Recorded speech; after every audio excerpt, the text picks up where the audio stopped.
Good news, everyone. The PlayStation Network is back, so you can get back to playing your PS5 games and your PS4 games if you are, because it's been a hectic night for us PlayStation gamers. Let's get into it. I'm Blaze2K. Let's go.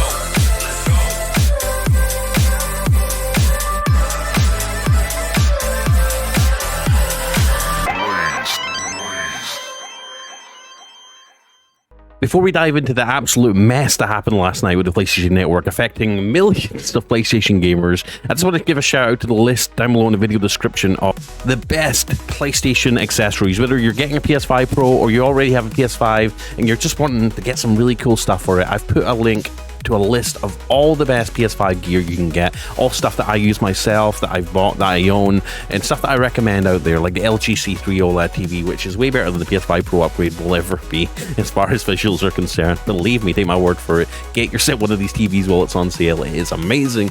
And the best racing rig, the best racing wheel, Logitech G29, the best headphones, the SteelSeries Arctis Nova 7P. It is a treasure trove of PlayStation accessories that you will love, and I'm adding more all the time. So click the follow, click the heart, bookmark it, and check it from time to time, because there's some really cool gear on there. And check below those links for some cool deals as far as, you know, the best coffee to get and stuff that I use on in my office setup and for videos and stuff. So yeah, let's get into the news and see what happened last night. And let's see why this PlayStation Network outage has sparked a conversation about digital games, DRM, and reliance on online connectivity, because it's becoming more and more of a talking point. So let's start off by talking about what happened. So last night, starting around 9:21 p.m. Eastern, the PlayStation users across the globe suddenly found themselves cut off from the digital world. And the PlayStation Network, crucial for online gaming, accessing the PlayStation Store, and even playing some digital games that require DRM.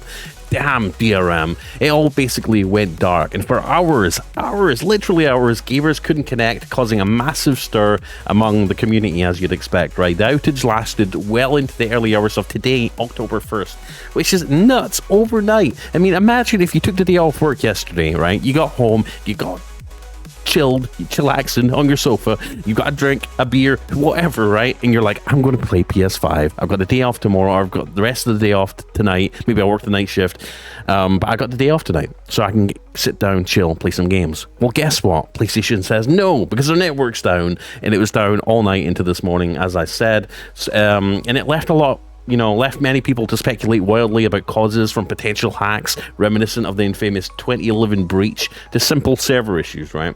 So how long was it down? It's basically, the services only began to trickle back online for some users after agonizing hours, but for many, the connection issues persisted into the morning, this morning. And we're talking about a downtime that for some stretched over 6 hours, hitting peak gaming time right in the heart. For those of you that play in the evening times, get home from work, and it's your only time to relax, chill with a couple of drinks, get some food, and get some gaming in. You couldn't last night because of the network outage.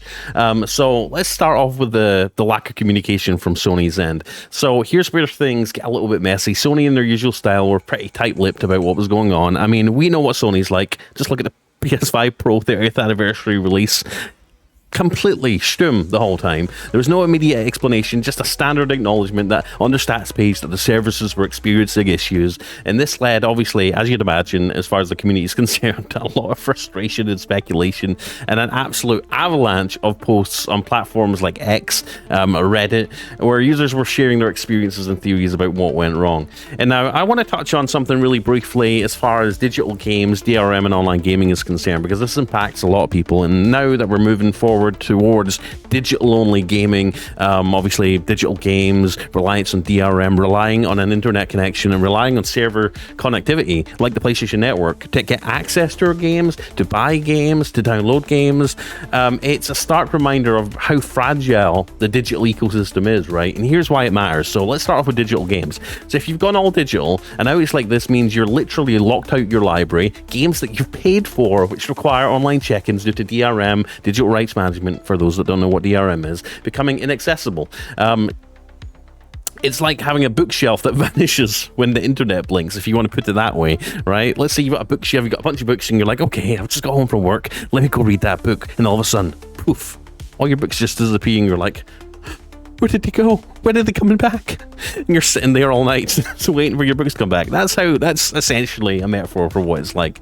Now let's move on to DRM as well. Digital rights management, the bane of every gamer's existence, right? It's supposed to protect against piracy, but when PlayStation Network goes down, it's the legitimate users who get punished, right? This brings up valid concerns about ownership versus what's essentially a long-term rental. Do we own our games, or does Sony own our games, and are they renting them to us? Because it sure feels like we should be owning them for $70 a game, right?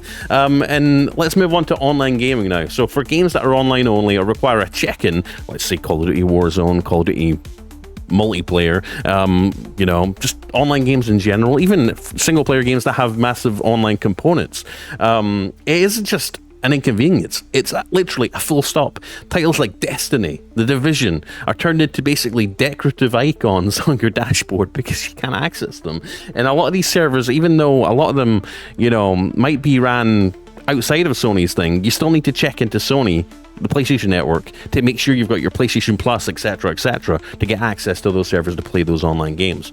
So as far as a conclusion is concerned, this PlayStation Network hiccup, well, it's now resolved, serves as a critical case study, essentially, on the vulnerabilities in our shift towards completely digital and always online gaming culture, right? As we move closer to digital-only ecosystems, server reliance on something like PlayStation Network, to where we have to have a subscription to access, and them having to verify that we're subscribed to access our online games and just our digital games in general.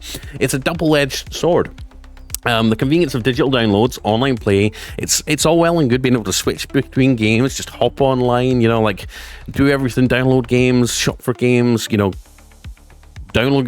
just access your games.